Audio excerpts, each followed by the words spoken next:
देखो भाई, अभी आप प्राणायाम कर रहे थे, जी तो प्राणायाम करने में आपको बहुत सूक्ष्म हो गया और आपको लगने लगा जैसे गिर रहे हैं, तो आप लेकिन गिरेंगे नहीं। ऐसी स्थिति में आए और फिर आपको भीतर की धड़कन सुनाई देने लगी, तो आप समझ लीजिए कि आप प्राणायाम आपका हो गया जप करने के लिए। अब आप और आगे बढ़े। इसके बाद आप थोड़ी देर तक और बैठे रहें, तो क्या होगा कि अंदर से धुनिया बहुत अच्छी अच्छी आने लगेंगी। पहले भयंकर आएगी, फिर कुछ मधुर आएंगी, फिर भयंकर तरह तरह की आएंगी। उन ध्वनियों को आप प्रभावित न हो,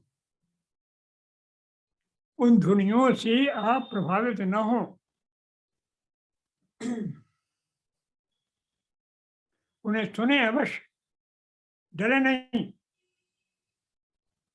अगर भयंकर आवाज आ रही तो सुने, मेरे ऊपर कोई असर नहीं हो सकता।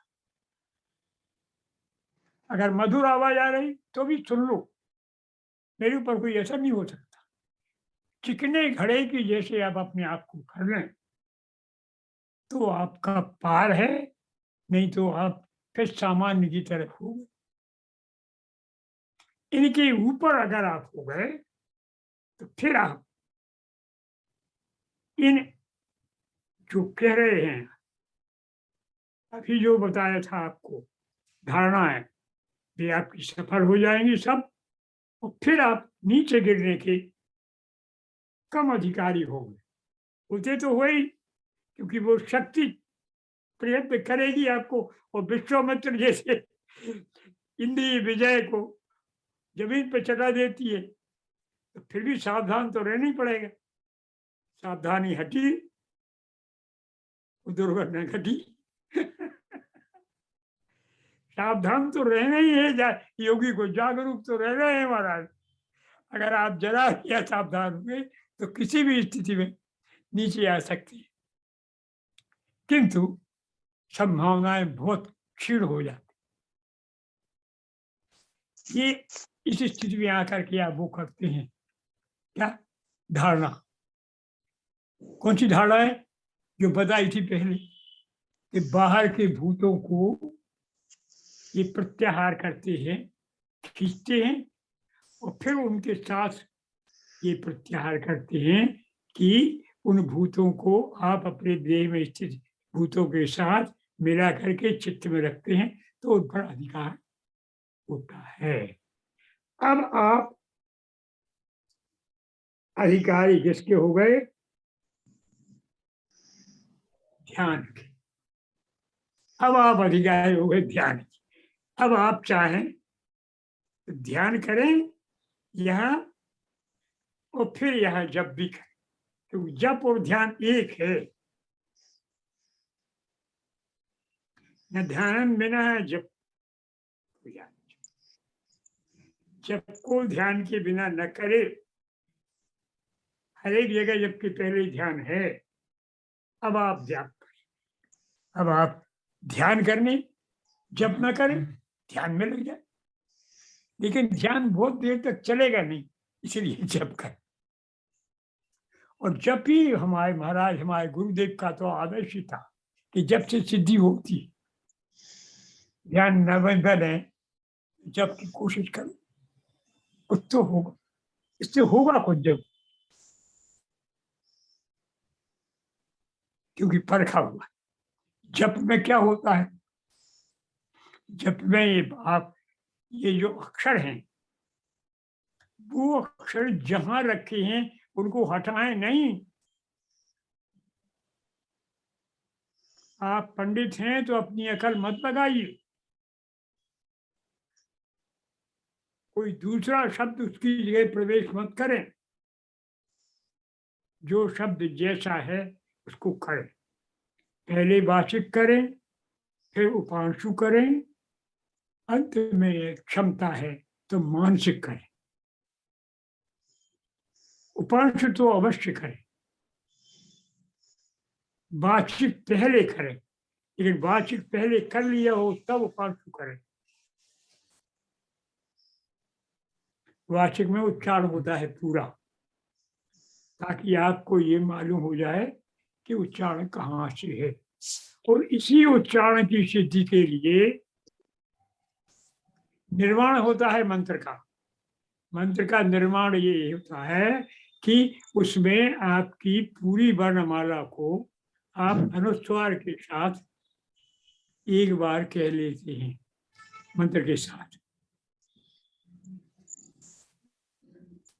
आ के ऊपर बिंदी रख के, बड़े आ के ऊपर बिंदी रख के, ई के ऊपर बिंदी रख के। कारण क्या कि आपके सारे उच्चारण स्थान सही खुल जाते हैं। कुछ लोग अब भी, बच्चे तो शुरू में तोतली बोलते ही हैं, कुछ लोग अब भी इस उम्र में 25 साल से ऊपर की उम्र में और 100 साल से कम की उम्र में अशुद्ध बोलते हैं। तो अशुद्ध बोलना, वो पिंड कैसे बनेगा? पहले आपको शुद्ध आना चाहिए, फिर तो मस्तिष्क बना लेता है, फिर आपको शब्द बोलने की जरूरत ही नहीं।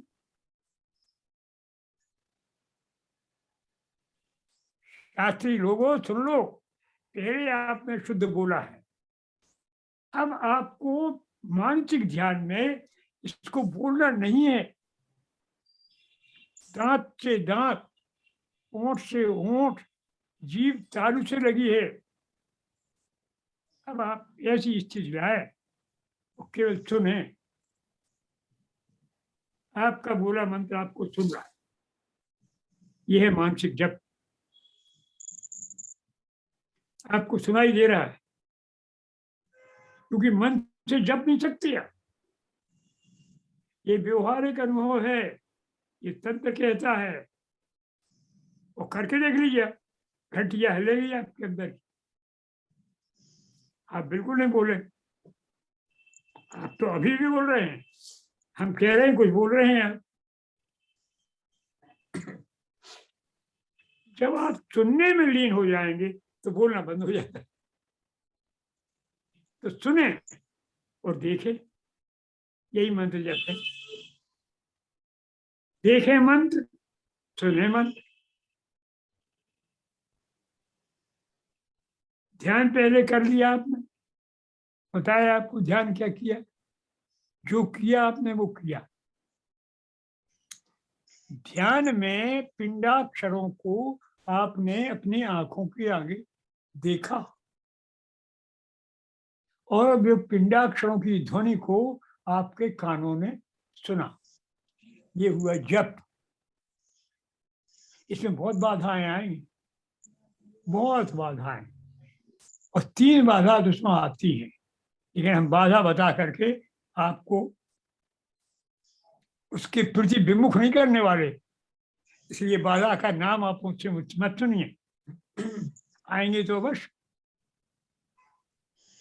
और इसीलिए तो नहीं किए क्या दूसरे जब करवाए। वहां कचुड़ी हो कैसे? तो ये है आपका ध्यान। अब ध्यान के बाद जो अगली कड़ी है पंडित जी, वो है समाधि। अब समाधि की जरूरत नहीं रही। अगर ऐसा सब किया है आपने, ध्यान में आपको पिंडाक्षर दिखते हैं, तो आपकी समाधि लग गई। अब आप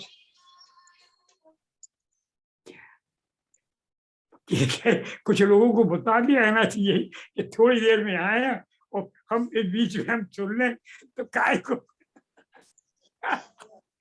तो आपको जो बाहर है वही भीतर स्थिति आ जाएगी स्वाभाविक।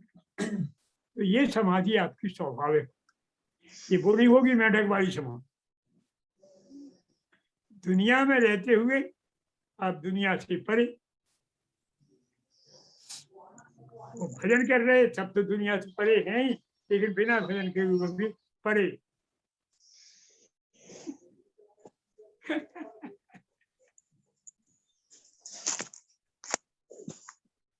पूजा करिए, हो गया, हो गया, गम खाओ।